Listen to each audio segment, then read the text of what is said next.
Hello there, Gamerinos and Gamerinas. Welcome to UnicornStorm and welcome to another Fooling Around. This is Rady and today I've got Super Mario 3D World and Bowser's Fury for you. So this is actually two games in one, two completely different games. One is a port of the original Super Mario 3D World for the Wii U, and the other is a short but unique take on the platformer genre.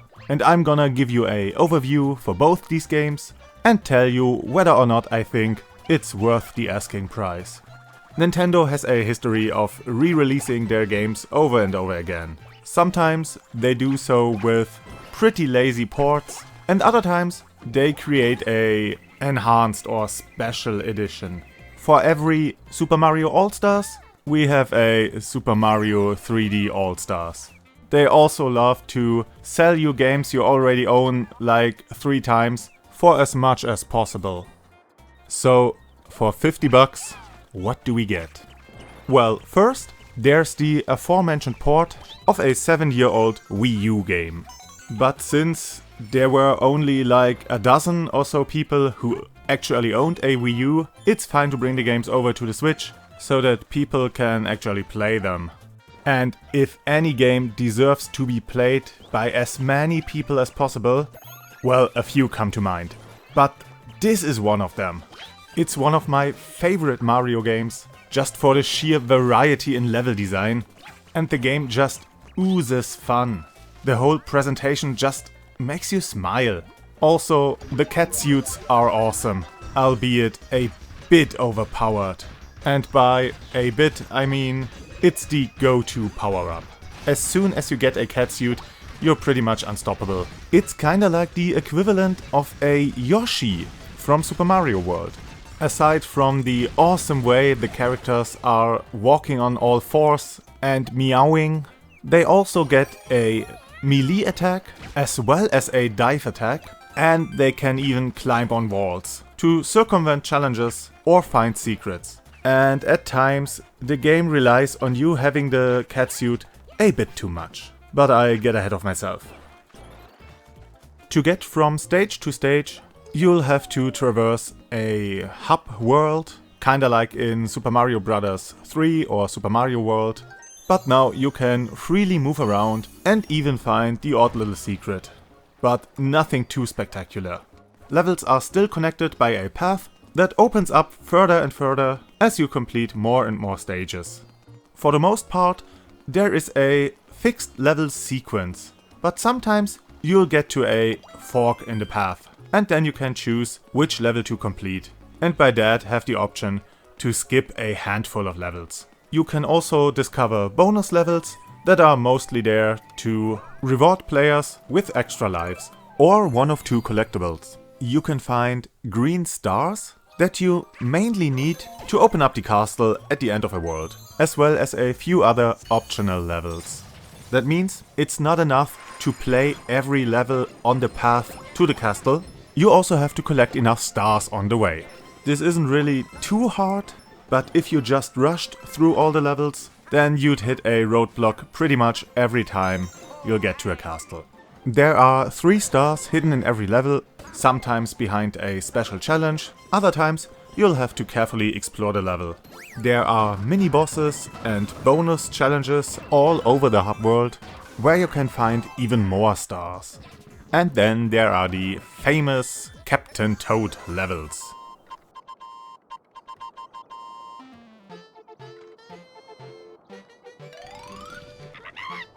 The original Super Mario 3D World served as a kind of prototype during these levels for the actual Captain Toad game. So in these levels you can't jump and you can't really run, and you pretty much have to avoid every enemy. These stages are more puzzle than platforming, and they're all about observation and finding the right way to get all the stars. It's not the most innovative thing in video games, but it's quite a nice break from the faster paced platforming stages. I'm not quite sure where I stand on these stars. I mean, it's fun to look for them and collect them, and it's good to have a reason to collect them, but I don't really like the concept of combining linear level progression with a mandatory collectible. I'd rather have one or the other, not both. I guess it would have been better if the star's purpose was to only open the special levels, or maybe some toad houses or something like that. But well, it's not too bad.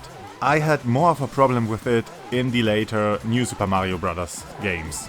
The other collectible doesn't have any use for the main game and is more of a gimmick. In addition to 3 stars, there is a stamp hidden in each level. On the Wii U, stamps were used to integrate the Miiverse into the game.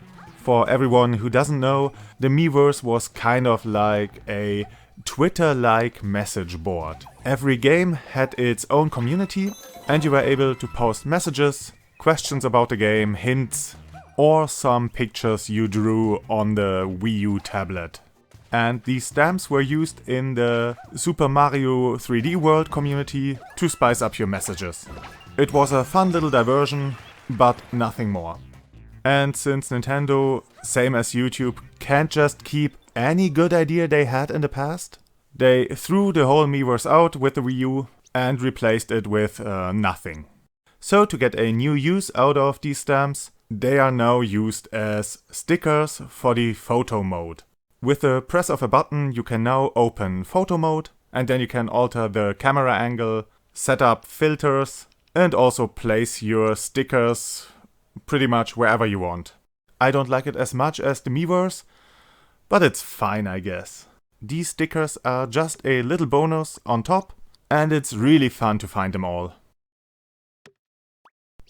Okay, it seemed I got into the side content before I even talked about the core gameplay. But I guess that's the risk when you're going into these things without a script. So let's just don't waste any more time and talk about the main gameplay.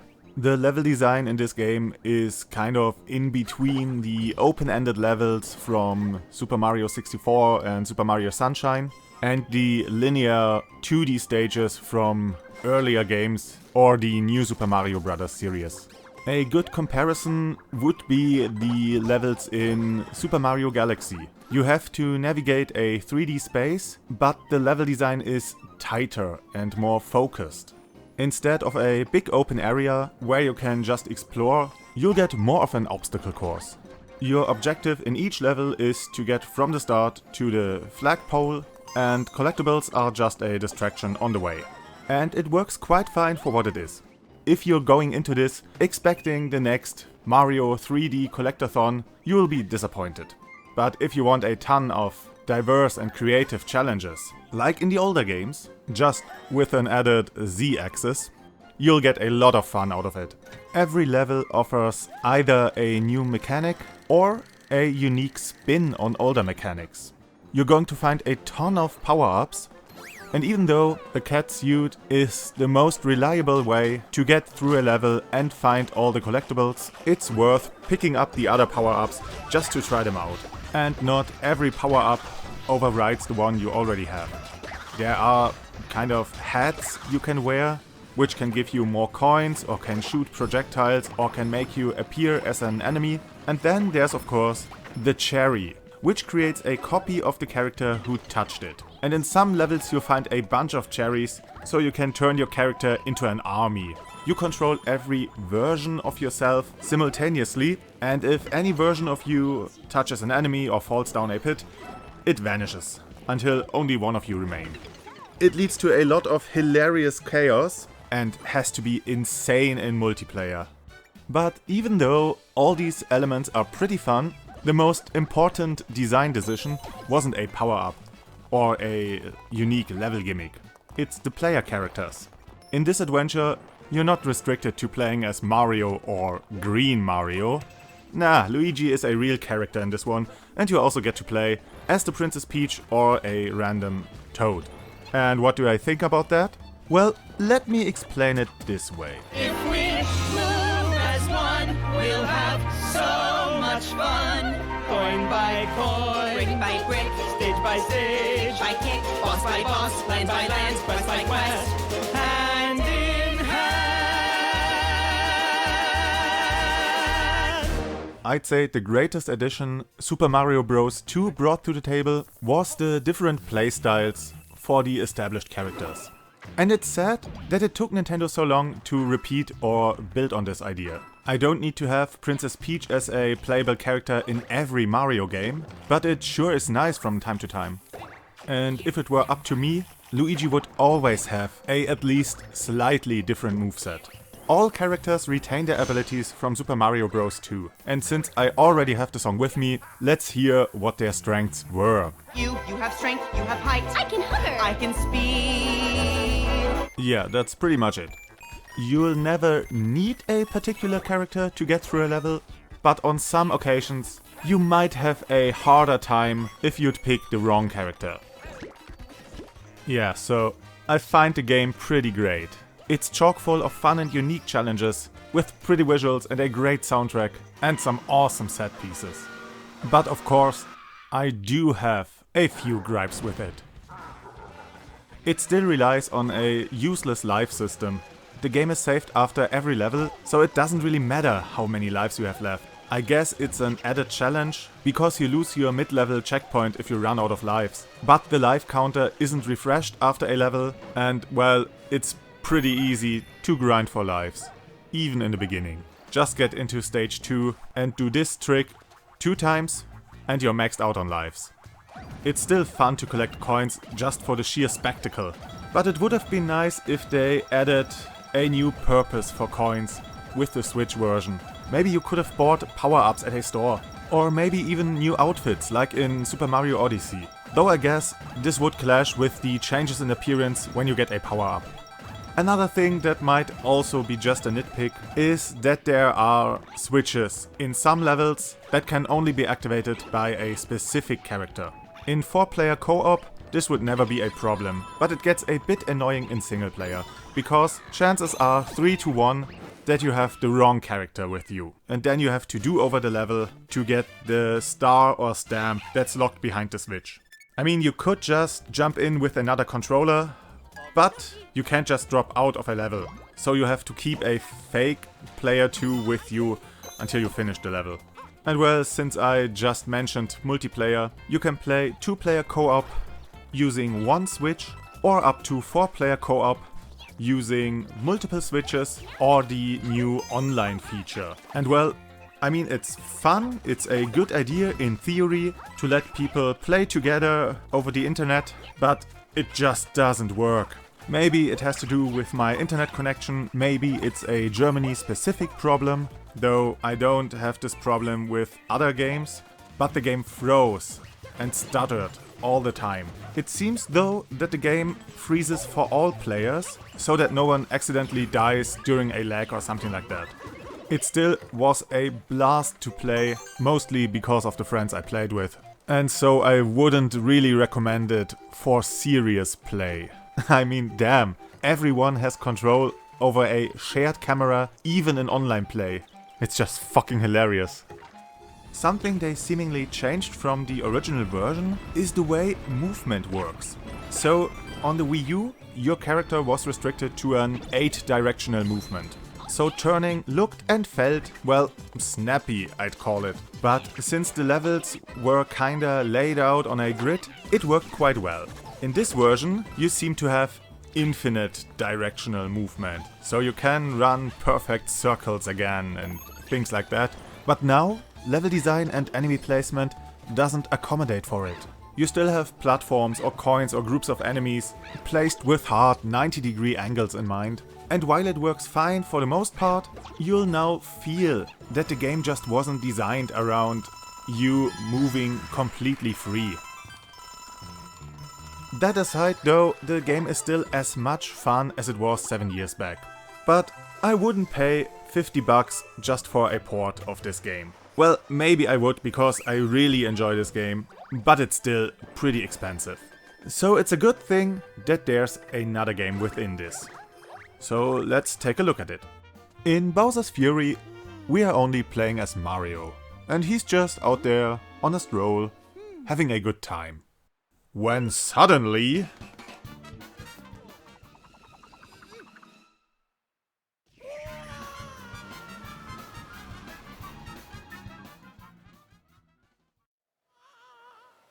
Mario got transported to another land, world, planet, I don't know. It's a huge lake, and right from the start we'll get this thick atmosphere. There's this storm going on, the sky is dark, the wind is howling, and well, after we got a few moments to get our footing, he appears.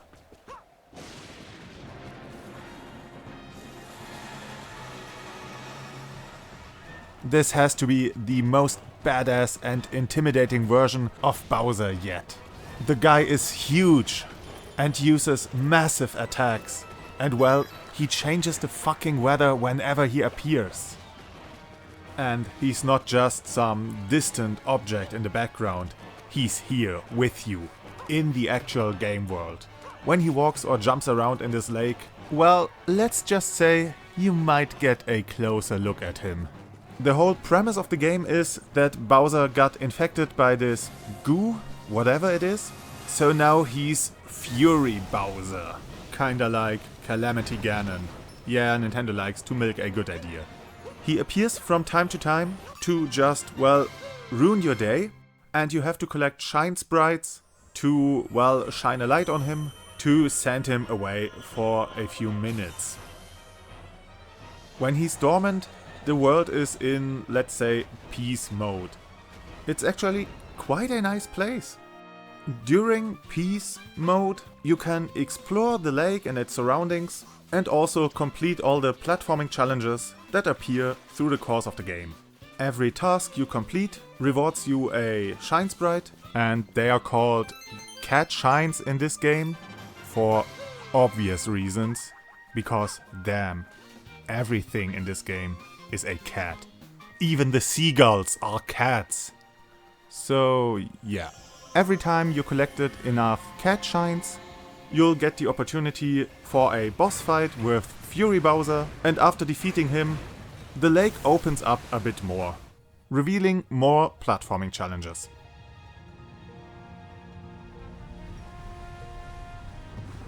So this game is even more of a mishmash of Mario level design through the ages. We have this huge open area, which is the lake, with a good number of hidden challenges and secrets, but there are also actual platforming levels right in the middle of it. And they're not closed off, so you can just walk into a platforming challenge and jump out of it right into the lake and walk over to another one. And I really love this approach, to have a kind of hub area without any loading screens between the levels, to just have the levels right next to each other. The game is full of fresh new ideas. This unique take on an open world platformer in an ever-changing game world. The constant threat of Fury Bowser, who just appears and turns the whole world against you. Not only does he attack you, but fire is raining from the sky, new obstacles appear, and the inhabitants of this world get more aggressive. Yeah, even the cute cats you have to rescue are turning hostile. There isn't a life system in the game, and every time you die, you get back to the start of the current, well, level and lose about 50 coins. And whenever you collect 100 coins, you'll get a power-up. And you can store 5 of each power-up to use them whenever you want. The game is a bit short and only contains this area of the lake, but as a proof of concept, as a teaser for what the next Mario game might be, this is amazing. And I'm a bit afraid because Nintendo doesn't like to go back to old ideas.